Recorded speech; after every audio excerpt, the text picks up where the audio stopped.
Gjyqi I pavdedit një çmenduri. Nuk e di e keni para apo jo, ose I keni lexuar artikujt. Gjyqi I tij, pra I pavdedit I këngëtarit Sean, që është e vërteta,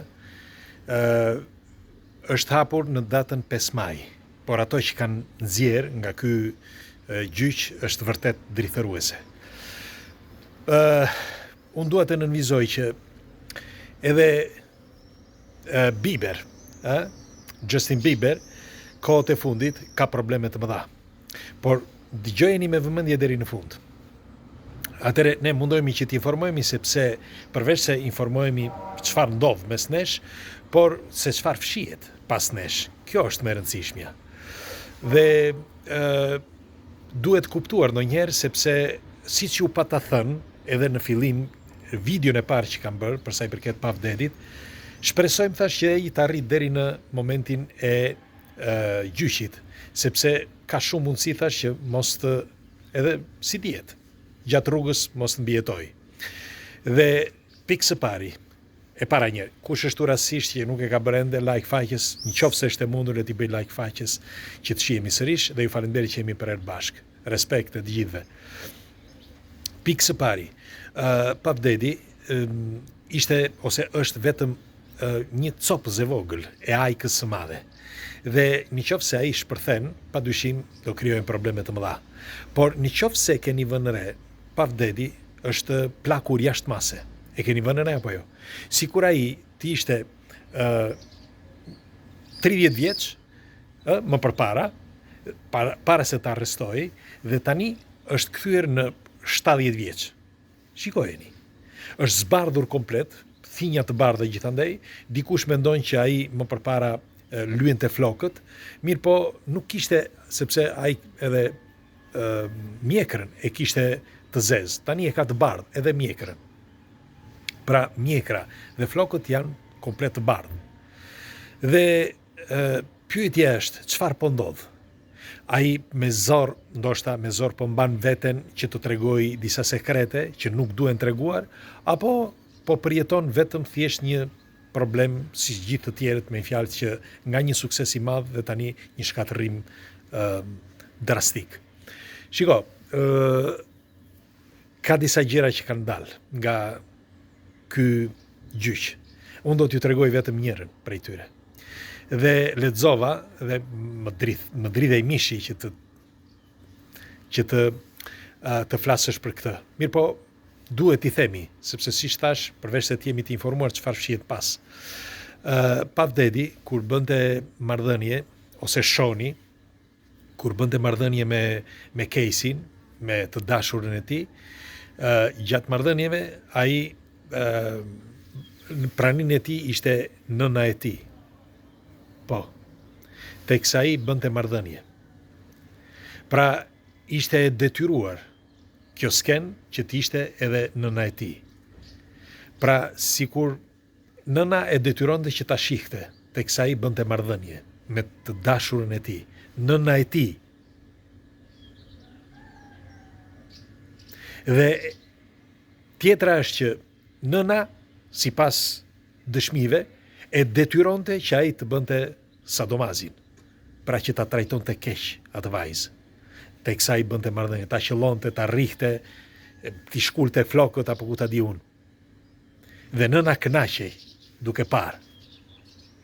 Çfarë tmerri mund të jetë ky? Çfarë nuk e kuptoj këtë. Me një fjalë, as kafsha, një kafsh nuk bën një gjë të tillë. Dhe në qoftë se ka diçka të tillë, me fjalë që del kjo dëshmi, atëherë do të thotë që nuk është problemi I djalit, I Shonit, pra I pavdedit. Jo. Problemi është në gen, tek e ëma.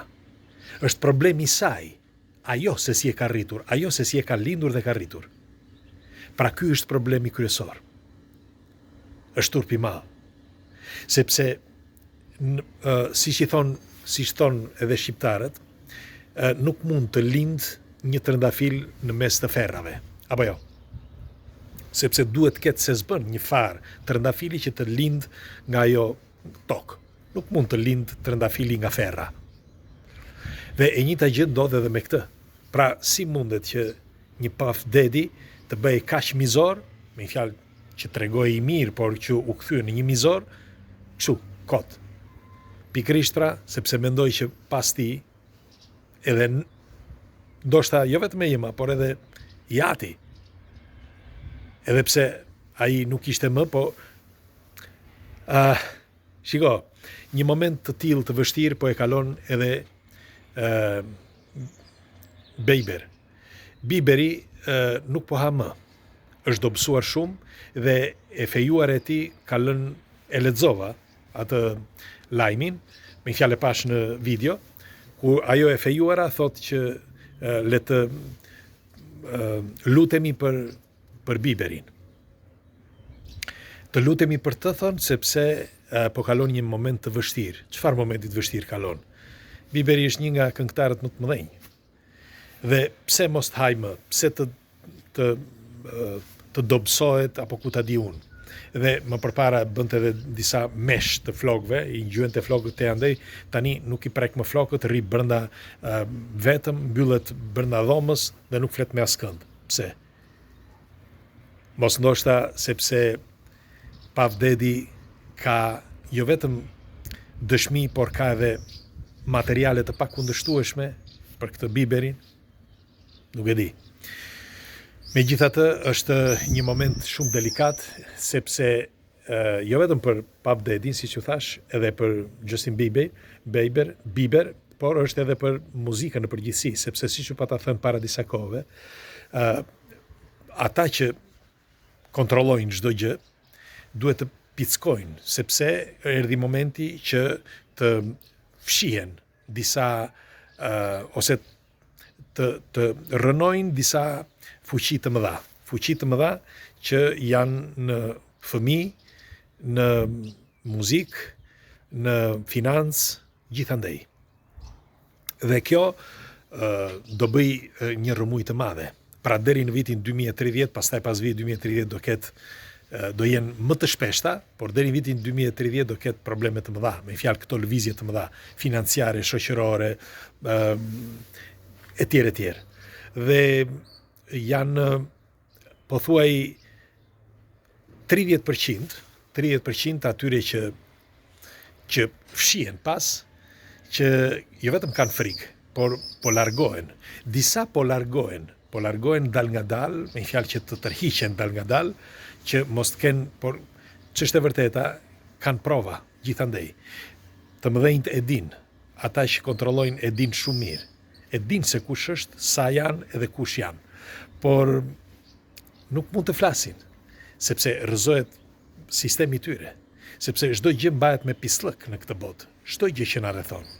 Duke filluar nga miliona fëmijë që zhduken çdo vit, duke ata mafia që vjedh makina, vjedhin njerëz, vjedhin ekonominë, para apo ku ta di unë, sepse nëse ata duan, i gjejnë me njerë, sepse sot gjendet gjithandej, çdo gjë mund ta gjesh dot.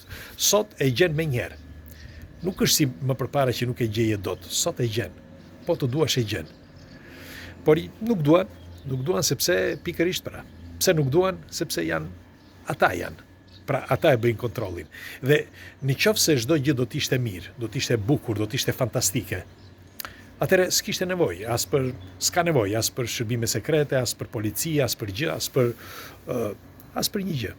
Kështu që të gjitha këto që janë, këto lëvizje, janë të programuara, sipas mendimit tim, sepse nuk mund të lësh ti njërin që ka vjedhur, vodhi dikë dhe ta lësh ditën tjetër. Pse duhet ta lësh ti? Ti e arrestove atë njeri sepse vodhi. Ditën tjetër ti e lë. Pse? Ose vrau dikë njeri, jo, nuk ka vrasje. Ai vrau atë, po ne nuk mund ta vrasim këtë. Dhe pas një 5-6 vite, apo ndoshta 10 vite, del prap.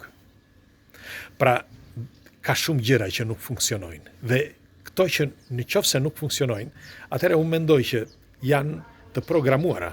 Pra nuk mundet që të jenë gjëra që nuk janë të zgjidhshme. Zgjidhet çdo gjë nga këto. Por mendimi im është që janë të programuara.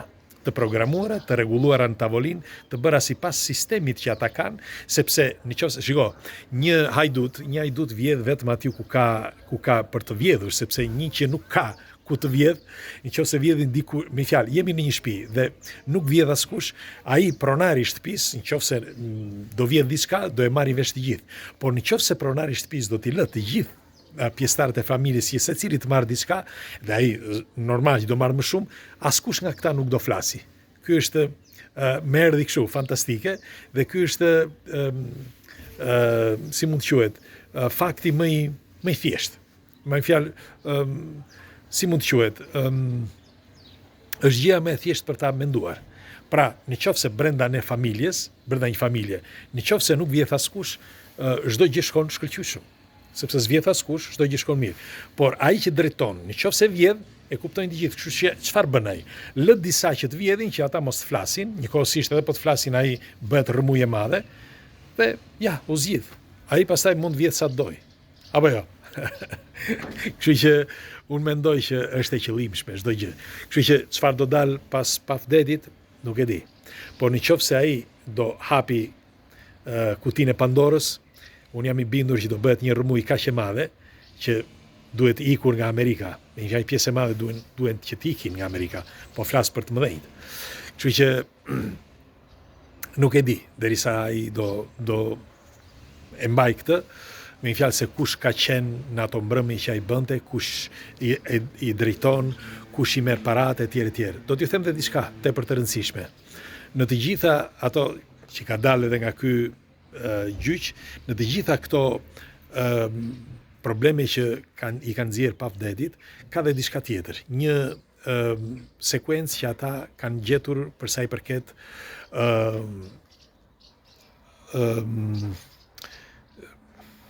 Beyoncé, nuk më vinte emri, Beyoncé.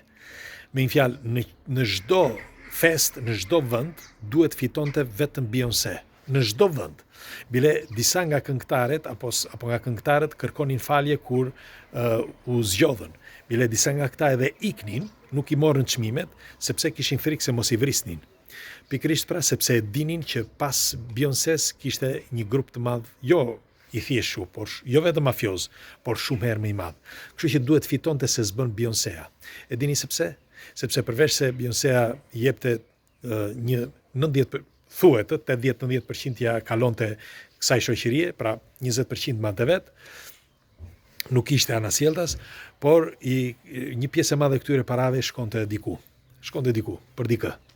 Dhe nuk mund të flitet për këtë, megjithatë janë thjesht tash e theme, këto janë konspiracione, por unë do të dëshiroj një komentin tuaj në të gjithë këtë vorbull që po vlon dhe çfarë mund të ndodh sa afërmi. Jo vetëm me pavdetin, si thash, por nëse ai shpërthen, çfarë mund të ndodh. Shikojeni se si është plakur pavdeti, shikojeni. Kalofshi bukur.